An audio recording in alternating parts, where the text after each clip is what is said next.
The document I chose was titled Poverty Incorporated. As if poverty weren't a challenging enough phenomenon unto itself, time has revealed that good intentions by outsiders can in many cases make the problem worse. This documentary implies that some aid organizations may actually be cashing in on their concern. The idea isn't to discourage giving, but rather to illustrate how the current paradigm doesn't work, providing clear examples and practical solutions that serve as a useful conversation starter, flexible enough to enrich discussions everywhere from college campuses to community churches. Miller's points could hardly be more apparent than in the case of a Rwandan egg farmer who was just getting his business started when a well meaning American church decided to send free eggs to his starving countrymen. Overnight, the local entrepreneur found himself unable to sell his own goods in the market. And though locals benefited for a short time, when the church turned its philanthropic attention elsewhere, it had driven the farmer out of business and inadvertently crippled the local egg economy. This micro example, relayed by an NGO executive and illustrated with lack of an interview with the primary source, echoes in many forms over the course of the film, from interviews with small-time business owners whose own third world endeavors couldn't compete with a sudden influx of free stuff, to someone as high profile as ex-President Bill Clinton, who delivers a mea culpa before Congress after his policy of dumping American subsidized tariff-free rice on Haiti wiped out local agriculture. It was a mistake, Clinton confesses. I had to live every day with the consequences of the loss of capacity to produce a rice crop in Haiti to feed those people because of what I did. It feels good to give, Miller acknowledges, and the U.S. and other cultures are to be commended for their awareness of and involvement in Africa since the days when Band-Aid and infomercials featured fly-covered, distended-bellied Ethiopian kids raised the issue of starvation while giving a misleading impression of Africa as a barren, resource-poor continent.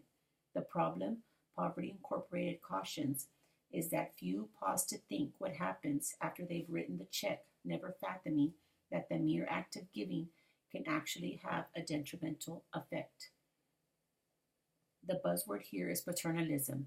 When Westerners step in to patronize the poor, it creates a system of dependence on which the so-called third world finds it difficult to rise above their circumstances.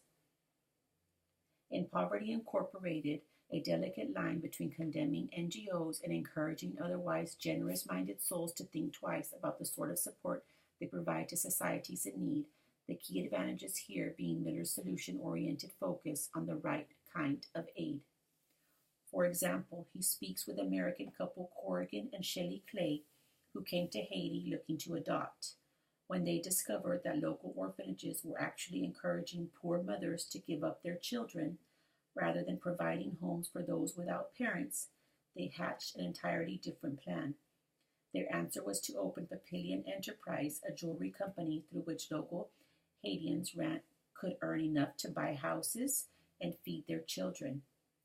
Poverty Incorporated is full of such examples, hopscotching around the globe to provide a diverse and instructive collection of real-world case studies from throughout Africa and the Caribbean.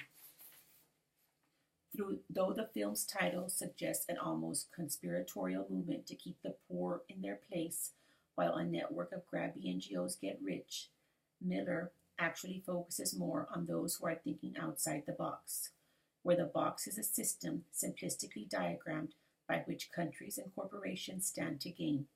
In that spirit, Poverty Incorporated spotlights self-starters who've arisen in otherwise impoverished countries, including such African entrepreneurs as Herman Chinery Hess and Magatte Wade, who don't mince words when critiquing anti-poverty crusaders like Bono and Tom's Shoes founder Blake McCoskey, who focus on handouts rather than giving the poor a leg up. It all comes down to the old give a man a fish versus teach a man to fish quandary, wherein donations provide a temporary fix, whereas training and help building connections to the world market could empower a way out. First-time helper Miller hails from the Action Institute, a free market think tank with a theological thrust, and though his documentary displays no overt religious leanings, it's decidedly pro-capitalist, implying that the poor's only hope is to earn their way out of their current predicament, when it's clear that the same system hasn't exactly succeeded in eliminating poverty in first world countries. Still, Miller avoids the manipulative tricks of lesser filmmakers, presenting his argument with lucidity and reason, whereas others give without thinking. Poverty Incorporated provides genuine food for thought. This documentary could be used to help explain the book More Than Just Race. More Than Just Race talks about why the poor stay poor.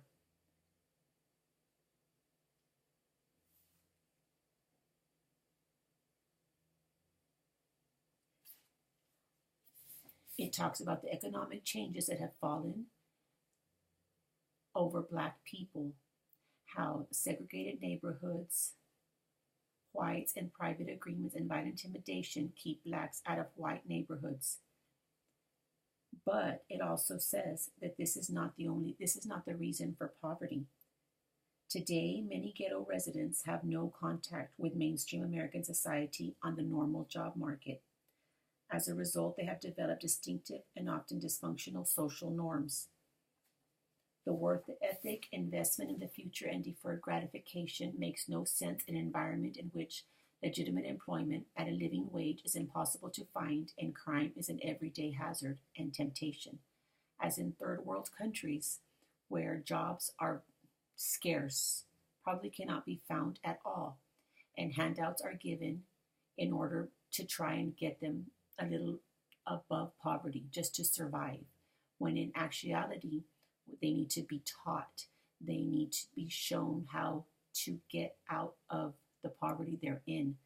As in the African Americans, they need more than just handouts. They need more than just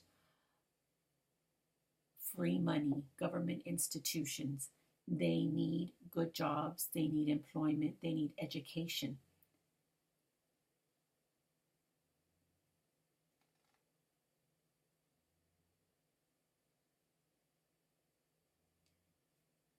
In More Than Just Race, the author argues that the legacy of racism changes in the economy matter more than the dysfunctional culture of the ghetto.